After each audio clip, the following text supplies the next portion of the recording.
This is Learning to Dad I'm the cool dad. That's my thing. with Tyler Ross. What I do have are a very particular set of skills. I'm gonna have fun, and you're gonna have fun.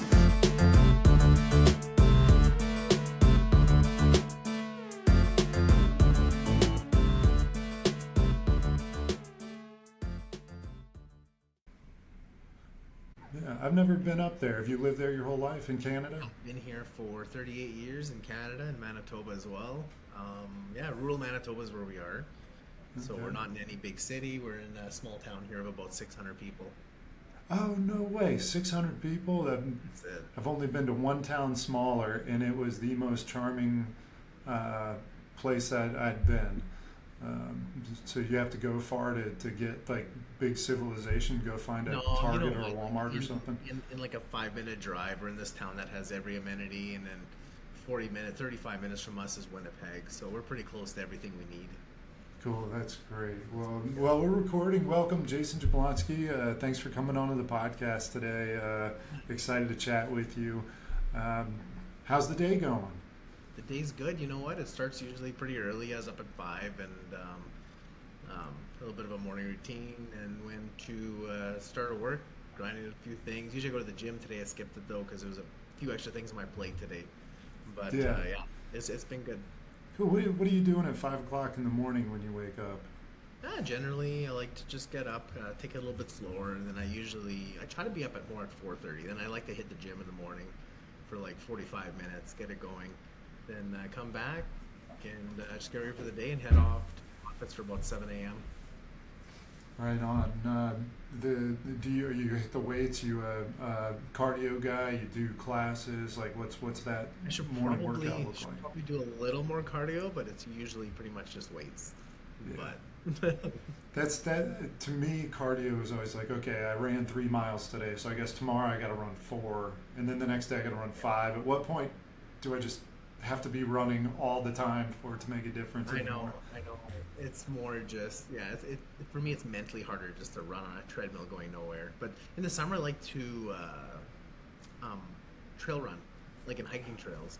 That I could do like 8-9 kilometers, no stopping. For some reason, that change of pace and everything just makes it like just so much more fun, and I can do it physically and mentally easier. It's so much more interesting. I think it's easier on your joints versus like pounding on the pavement, and it's interesting. You got to be engaged. Yeah. And running, I could think about my kids, think about work, think about everything while I'm running. But trail running, it's like I don't want to step on that rock. I got to hop over that log. I don't want to get my shoes wet. Yeah, for sure. And next thing you know, your watch tells you it's 5 kilometers in. So yeah, that's always neat.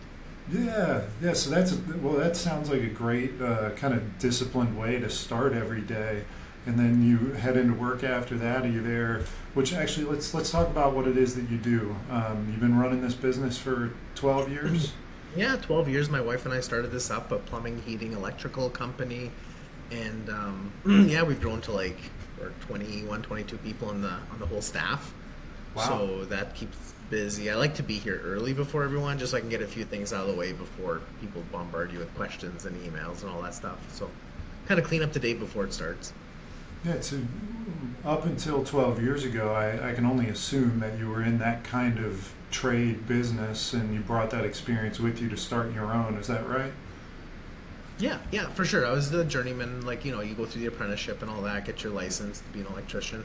And then we just, we moved back out to the country and just started a business. And we've always said we're going to hire until we're, if people need us, we'll hire as we need. And it's just grown ever since. We just hired someone else yesterday, so it never stops. Great. Cool. So what's that interview process like for you when you're hiring somebody, and how is yesterday's hire process different than the first person that you remember hiring? A lot less fear now. I used to wonder, like, oh man, we're hiring someone new, or we're gonna have to work. You just fearful. Now we're just, if you're going to be a good fit for a team, good culture, we'll hire you, and if because the right people will build a team with you, and it's just you just got to take that step and not be scared. So now I look past that, and sometimes, like, rarely does it not work out, but usually it always works out. Vet the guys properly and hire the right guys from the start, and then usually it's never a problem. Do you do anything odd in your interviews or ask any questions that are kind of like your own? Like I think Microsoft will ask somebody like, "Are you a rock star?"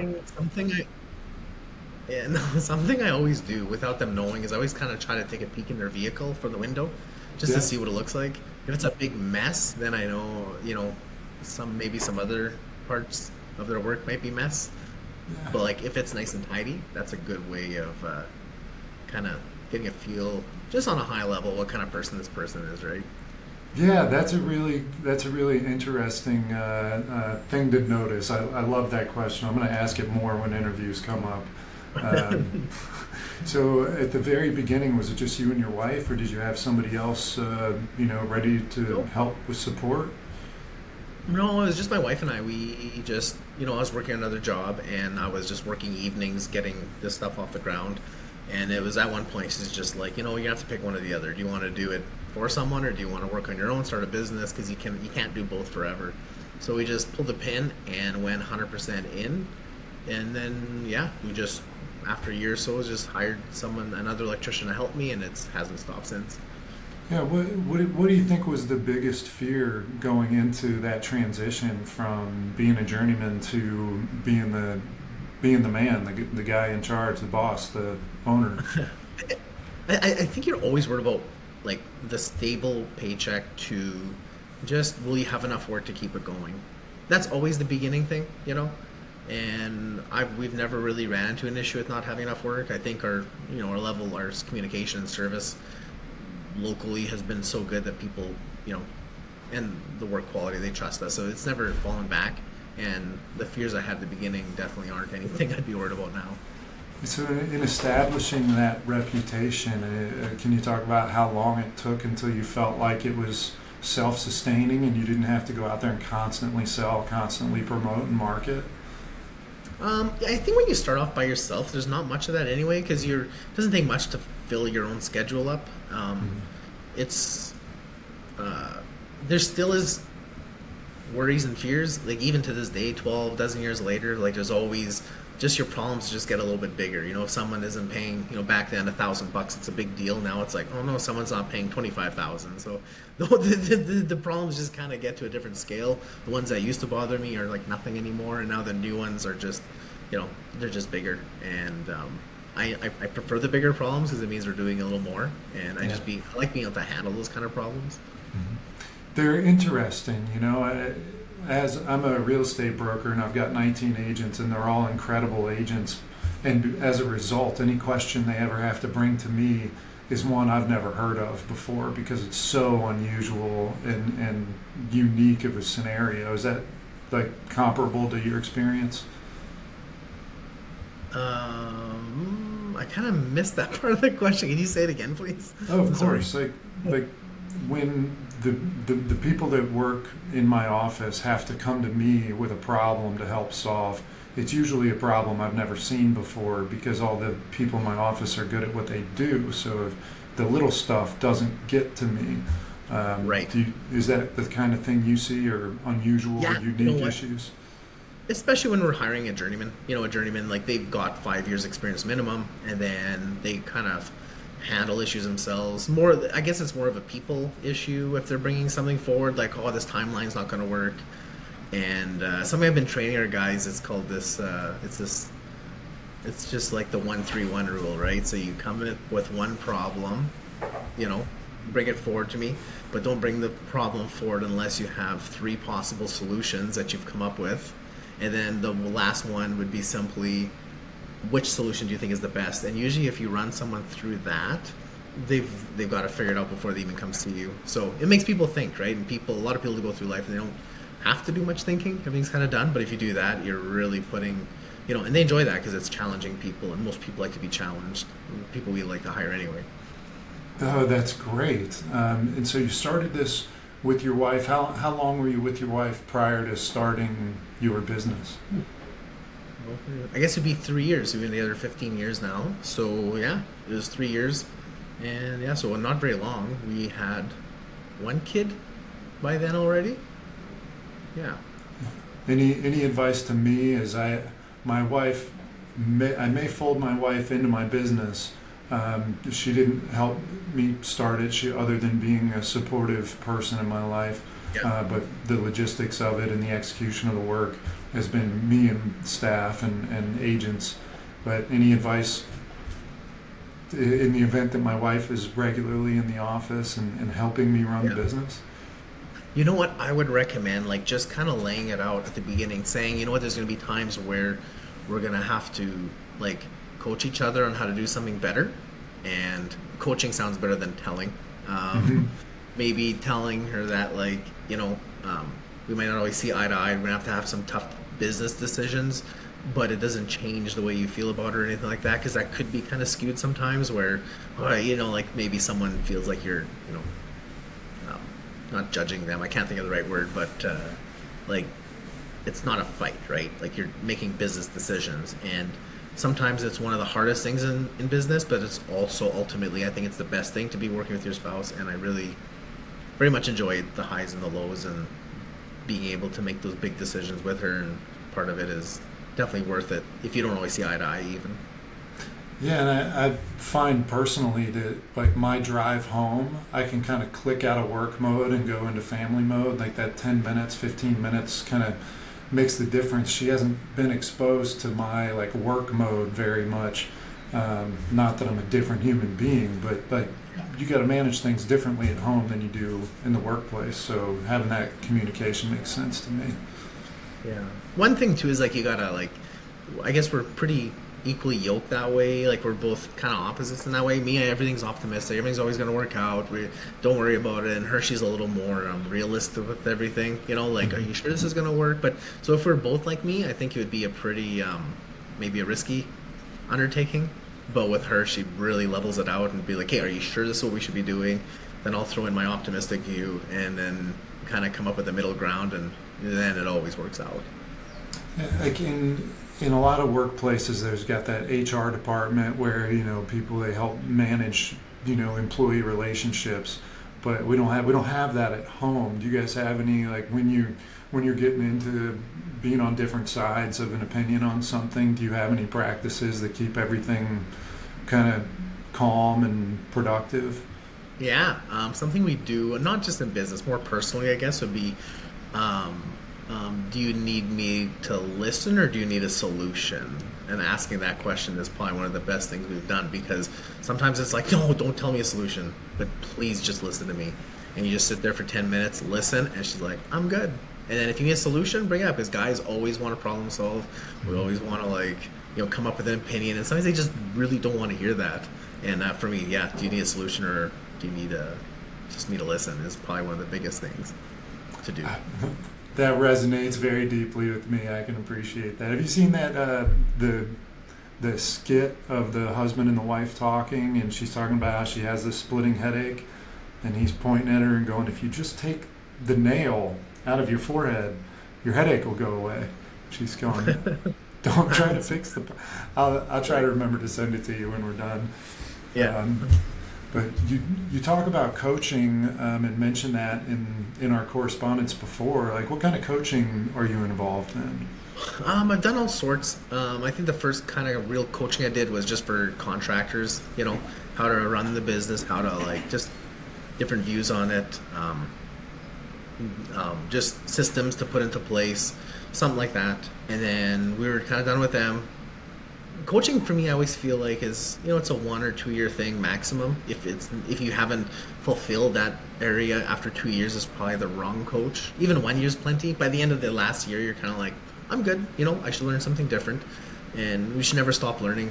Then I had a financial coach just to learn how to read our finances in business, you know, profit and loss, balance sheets, all that stuff. Because being an electrician, I wasn't exposed to that. I didn't know. I didn't go to business school or anything. But doing a year of that coaching made it no problem. Now I understand it very well. Then I moved on from that, and then I had more of like a personal coach on just what you need mentally and who you need to be mentally to take on undertakings like this, and getting rid of, you know, maybe some limiting beliefs, and just learning to just be the business owner that you need to be to get where you want to go. Did you, anything in particular like really hit home with you with respect to, being rid of limiting beliefs? Yeah, you know what? I like always thinking like just look outside, look around, look at everything there. Everything's there. People have done it. We don't have to reinvent the wheel. If you want to do something, find someone that's done more than you and mirror it. And then once you've gotten there, move on to the next one and mirror that again, because there's nothing to, unless you're going to create something new. If you just want to grow a business, an electrical business, a real estate business, find the guy who's doing more and do that. And don't, make it obviously a little bit your own, but don't stress about it. So like, yeah, the fears you have are probably pretty small from what other people are dealing with. Yeah. I noticed on your website that there are a handful of Jablonskis there. I imagine it's brothers, cousins, uncles, family members, unless the Yeah. in your 600 person community, it's just a common name. Yeah. What's It it is. like? Yeah, what's it like folding family into your business? You know what? It's one of the best decisions we made. Like hiring my sister who does all our bookkeeping and accounting. It's someone I can fully trust. I've known her since she was born, and she treats it like her own. And we try our best to treat her as good as as much as we can. And like the trust is just there, and the commitment is there. And then my brother, he runs our plumbing department, and that's just top notch too. He treats it like his own. He does the weekend calls, and you just can't ask for better. Like some people say, don't ever work with family. I would be the last person to say something like that. Like we've gotten really, and family events. It's not like we just talk about work or anything. It's top notch, and I'm so blessed to have them with us. Yeah, so you grew up. Did you guys grow up near where you are now? Yeah, probably 1 kilometer away. Like the same town. Like we grew up like right here. Yeah. Then I that's- moved to the city for like 3 years or so. Then moved back in my early 20s. So you're raising your kids now in more or less the town that you grew up in. Absolutely. We bike to the same store that I grew up in and that I would go to. We go to the mail, the same place that I was getting my mail at. And yeah, it's been just on the opposite sets of town, but really that's like not very far away, maybe a mile. Yeah. Can you speak to, the transition of, being an employee and having a regular paycheck and then starting your own business where there's a lot of unknowns, and then throw into the mix, having one kid and then 4 more, which sounds like they were all pretty close together. Like, Yeah. that's a lot going on at one time. Like, what was that transition like? Well, the transition, it's happened so slowly, right before your eyes, you don't really realize it. The transition at the beginning financially wasn't too bad because when you're alone, you don't need much. And we had this, maybe not the smartest business decision, but we had like this open kind of line of credit mortgage. So when we needed money, it would just pull from that. But then I was pretty not financial savvy back then. So we're like, we're just kind of adding to our mortgage when we needed money without realizing it. So that maybe it wasn't the best idea, but whatever, 12 years later, it's not a problem. And as the kids came up, we always made sure to, all our technologies, like it's pretty cloud-based, so that's nice. So when we'd have our babies, I'd have my laptop with me, and like in the hospitals, and like it worked really good. And I haven't really, it happens so, like, yes, it's fast, but it happens so incremental, like slow over time. You just make it work as you're going, and then here we are. Did having kids impact your willingness to take risks in your business? Yeah, I would think so. Like you just like, I look at it kind of, I've got this funny little analogy with couples when they have like just them two and they're together, and they have to go to a little party and it's the end of the world. Then they get a cat. And then the party's not a big deal. The world revolves around the cat. Come look at my cat. You come over. Then they get a dog. And then you go to their house, and then they're showing you the dog tricks. It's the biggest thing in the world. The cat's nothing. Dog. Then you have a kid, and it just goes on and on and on. Now it's like we have, a bird, a cat, a dog. I don't even think of them. It's not even a thing. But when we didn't have kids, that was the biggest thing. So like, as you're going along, like it grows with you. And I don't even think of it. Like 5 kids right now is not not something I ever think of. How are we doing this? You know, it's so normal. We could probably do more. That's amazing. I love that. Tell me about your kids. Like, how old are they? Boys, girls? So the youngest is 5, and the oldest is 13. And it's 4 girls and 1 boy, and the boy's the second one. The rest are girls, and they're all different, but they're all the same. We homeschool them as well.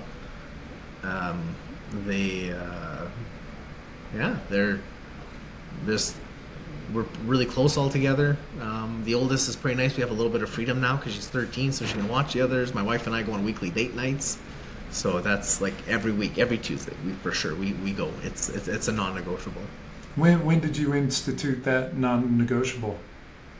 I'd say about a year ago. I'd say a year ago. We just, you know what, let's do it no matter what. Sometimes it's running errands and that when we were in Winnipeg or the city kind of thing, but that's whatever. That's fine. It's time together, 100% her and I, and it's just we can't. We never skip it. Like never. Yeah, my kids are 8 and 9 years old, and we're starting to see the independence forming, and like our life has been centered around them more or less, and we're just now kind of starting to get to date again.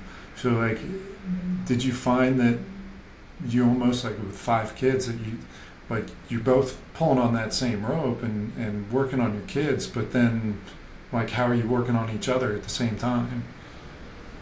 Yeah, you know what, it's not easy. We've had rough times, we've had great times. You learn every single day. And the kid thing, I think things happened faster than we thought in terms of like a bit of independence now that the oldest is 13 and can, you know, watch them. And like my brothers are neighbors, so like, you know, the community is really close, so like we're never worried about it when they're all together. But communication, that's it. Like, don't ever not communicate, right? There's nothing that should be on your mind that you don't mention with your spouse, because like otherwise you're just, you know, that's when fights happen, right? Yeah, most definitely. And as much as we sometimes communicate, we're not always on the same page. And when that happens, I guess I've actually gotten to the point where I'll say, look, I'm not really in a good position to have this conversation right now. Can you just give me 5 minutes so that I'm not like reactionary? I'm not emotional. Let me calm myself down and then re-engage on this conversation. You ever do something like that, or you know, have a habit that keeps you communicating effectively? Yeah. Like, do we have any habits the habits, obviously the date night, but as a family, I don't know if you're a man of faith or not, but like every single night, 9:00, we are doing family prayer time where we do our little family announcements, like what's new with the day, what's happening tomorrow. And then we all say a little prayer all together, whatever's on your mind, and then we read a little a devotional together. And every single night, again, non-negotiable. Sometimes on the weekend we'll skip it if they're up late and we're watching a movie or something like that. But that's so important. Like, it's just how do you tear that apart when you got your 5 kids and your spouse around in the living room or outside around the table, you know, being that close to each other? Yeah, tell me about the differences among your kids. Like, well, it's funny. Like, it's so slow how it happens, right? Like, you have a 13-year-old that's, you know, not interested in playing with toys anymore. You know, they're always on their computer chatting with friends, and then the other ones are still playing with Barbies, and it's all happening in the same room. And it's cool seeing them start losing interest in something, like playing with action figures or something, and then they grow up and they're doing, and it just happened before your eyes, and you don't realize that, you know, something they've done or put down might have been the last time they ever put that down. And that's insane. I'm seeing it every day. There's something new. Any advice to me as someone who has a 9-year-old girl who is entering into that, you know, preteen phase? Like, any expectations I should have? Be ready for like big talks, big communication things. They ask questions now that I'm like, man, when I was 10, I was like playing with trucks in the sandbox. And how do you know everything about what's going on in the world right now? Like, how did that happen? Plus, they're not even in school, so I don't even, you know, like, for them not to hear about this stuff. So, yeah, don't be alarmed when they start asking questions that you thought they should only be asking when you're like 15 or 16. Oh, 15 It's or like- 16, 15 or they're 16-year-old like 12. questions coming out of my 9-year-old daughter's mouth. Oh yeah, I don't know it'll if I'm happen. ready for that. You're gonna have to be. Yeah, but tell me how your role as a father might be different between raising girls and raising a boy. So I'm kind of going through this, not going through this thing right now, but I'm trying my best to like teach. We're a little more traditional, and I like to teach my boy like, you got to be the man of the house. You got to like level up. You got to take care of your sisters. You're there for your mom, right? Like, I want to make sure like that ultimately is like, and I want him to be like a strong, a strong male that could handle, problems that could arise in a family. I want him to be the leader, right?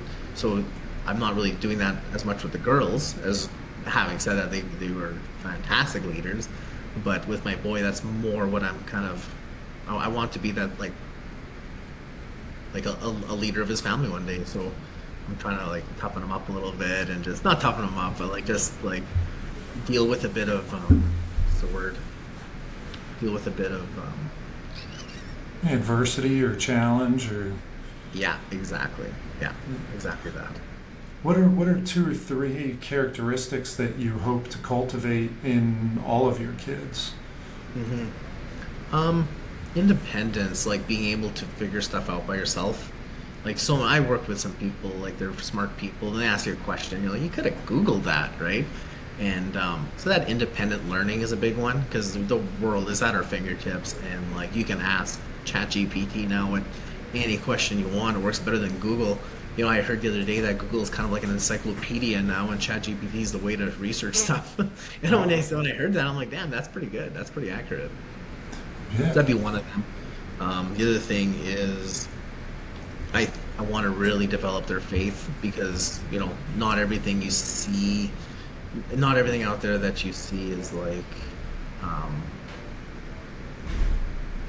doesn't have to be there, right? Like how am I saying that? Just having something to.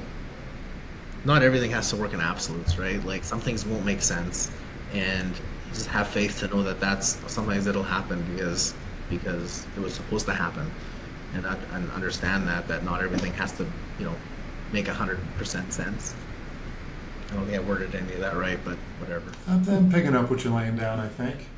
Then the other thing, I want to make sure I'm learning every day though. They're so young. Yeah. Like it's just like, yeah.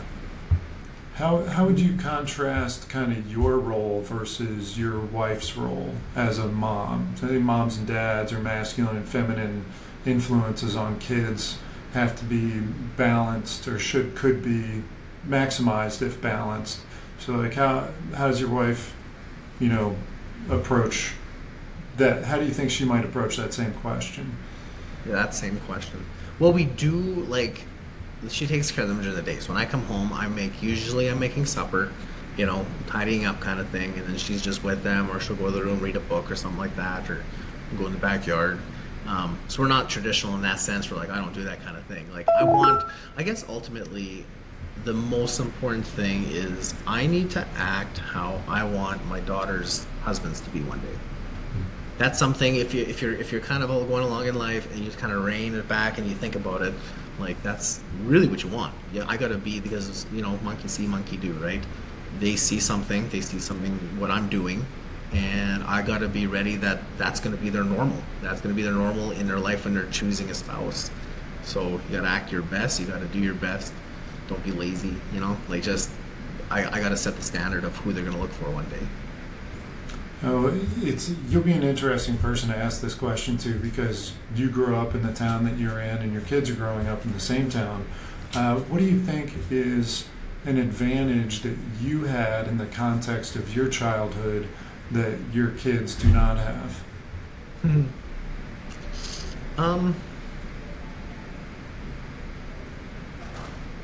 Technology, maybe. you know, as much as I enjoy technology, I sometimes wonder about the days when we didn't have the internet, where we didn't have the phone. Like, I can very much remember that. The 90s were like that, right? How is it different? How is that better? You know, you were forced to talk to people more. Like, I remember having to, if I want to know something, I would bike to the library and read something, literally, and then come back and figure it out myself. So technology would be something. Now they can, but they're using it differently too, though. Like, you can, there's jobs that revolve around it. So yeah, the advantage I had growing up, I don't know, I think it's all parenting, and like, you can, yeah, I don't know if there's any real big advantage. No, I don't think so. Yeah. How is the community different from when you grew up to now? It's a little more distant, I think. Like, you don't know everyone like we used to. I know 600 people doesn't sound like a lot, but when I was a kid, like, you knew where everyone was in every town, in every house, because like, people didn't move around as much. Now there's a lot of newer faces and that, so that changed, I would say. But ultimately, really, like, our kids can knock on anyone's door, and I'm sure that, you know, I'm pretty confident that it would be a safe place that they could, you know, help them get to where they need to be.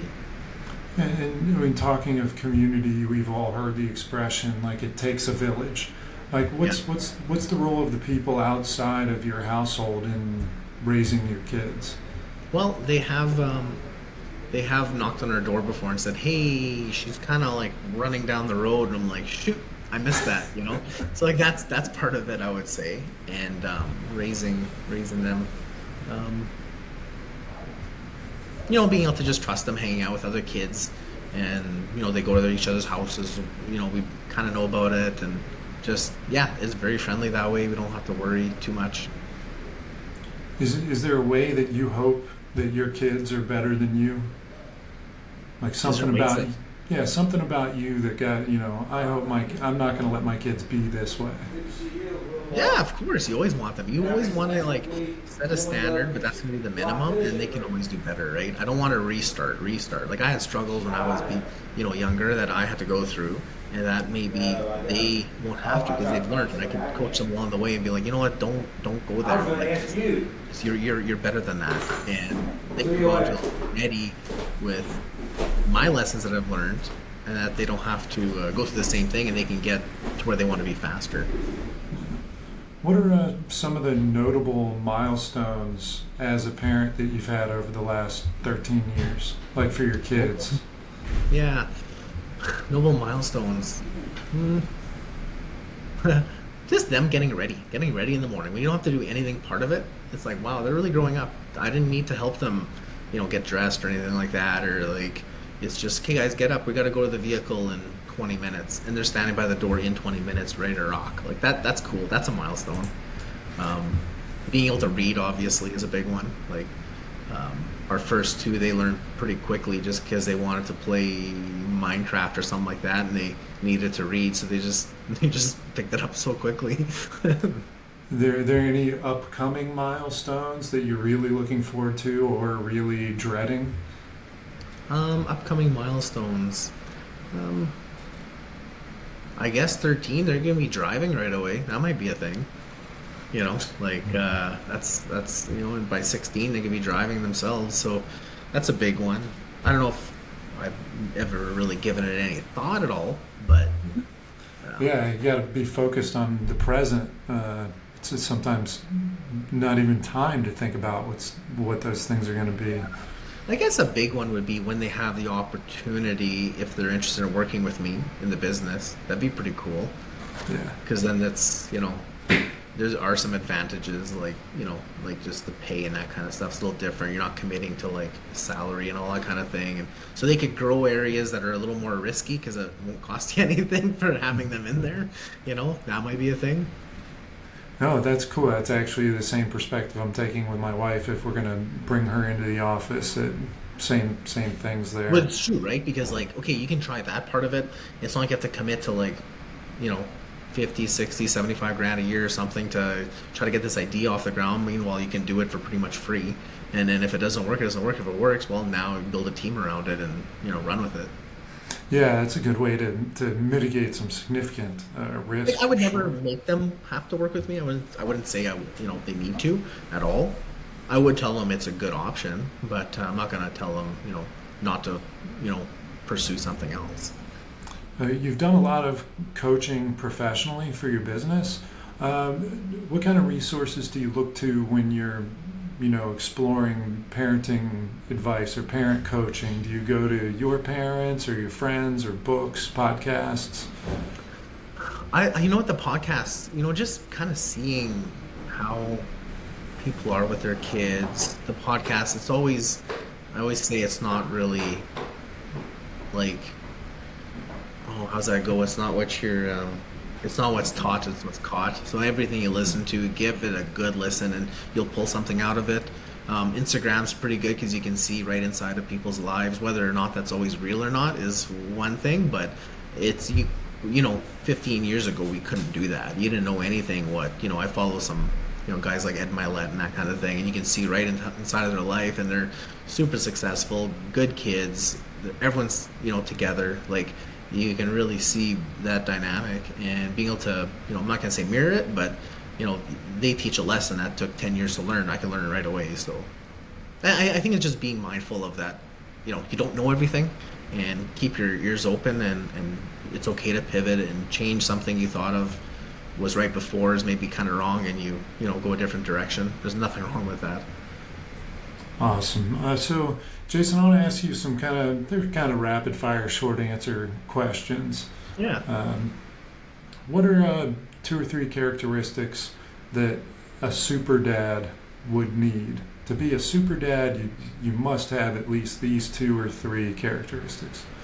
I would say energy would be a big one, because if you can play with them till 8, 9 o'clock and put them to bed and not have to lay on the couch and recover after work, that's a big one.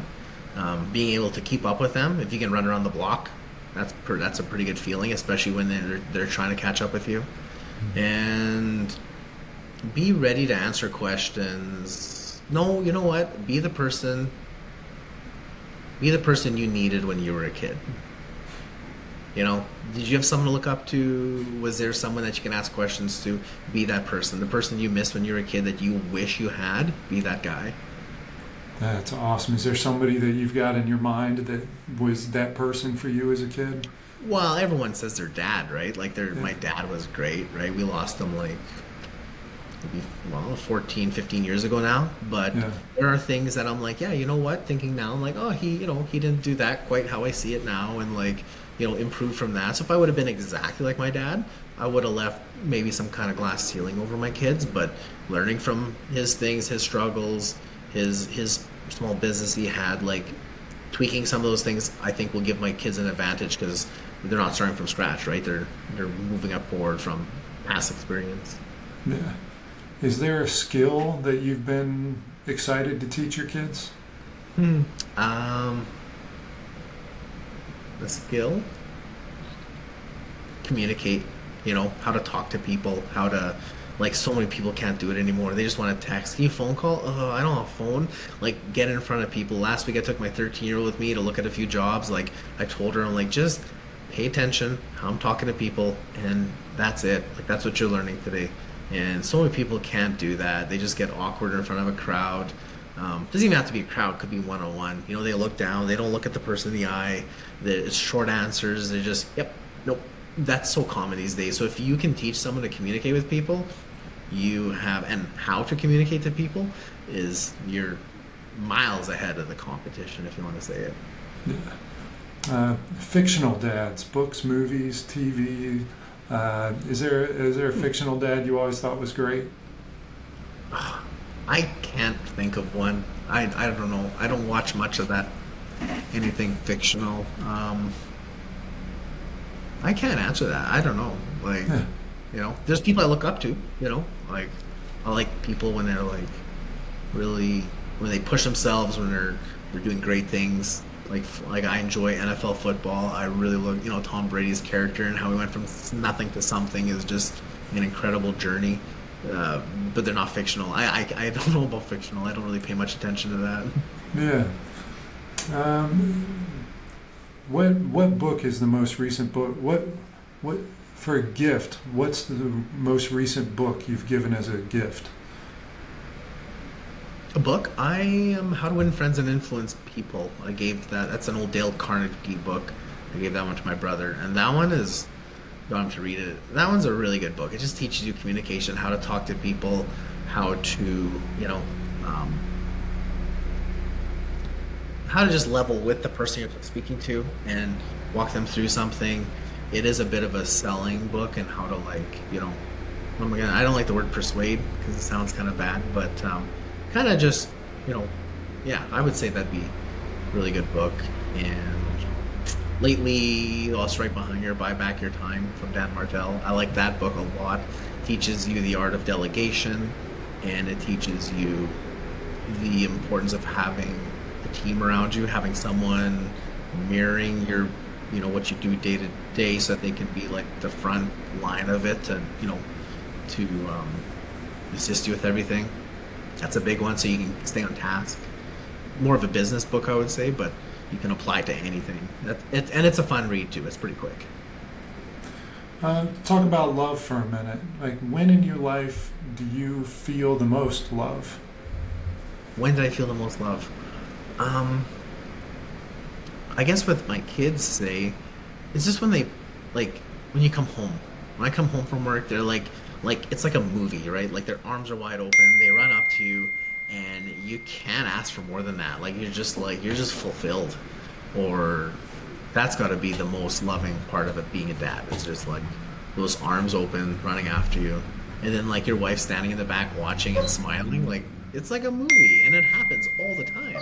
Yeah, that's great. Well, I've got one more question for you, but first, I want to plug the lady behind me. She gave me this piece of art. It's for sale. I try to get local artists to hang stuff behind me and see if we can give them some exposure. Anybody watching, there's the website and all. Jason, do you have an Instagram page, LinkedIn page where people can find you, follow you? I do, yeah. And I post quite regularly on there. It's just jason.jablonski on Instagram. And I would say that's where you'll see anything. Sometimes I'll share that stuff onto Facebook, but Instagram's a one-stop shop. Stories, and I don't do too many posts. It's more just stories about some day-to-day stuff, work, life, date nights, kids, whatever. It's all on there. Cool. Well, here's my final question then. In the event this recording lasts for generations, your kids will listen to it, their kids, you'll be long gone in 5, 6, 7 generations from now. But just a message from Jason to all of these generations of Jablonskis. What's something you'd share with all of them? Yeah, that's a good question.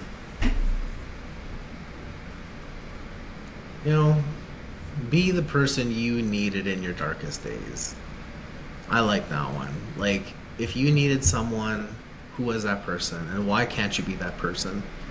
Learn from those mistakes. There's one quote I love from Ed Milet. I have it written down there actually. It's you're the most qualified and capable to help the person you used to be. So when you do have a struggle, you know what? Learn from it, and you are only going to be able to teach people about something if you've been through it. So you're most capable to help the person you used to be is something that really resonates with me. So any hurdle you have, now you're qualified to help someone get through it and possibly not have to hit as low as you maybe did during it. So I like that one. That would be my advice. Awesome. Thank you.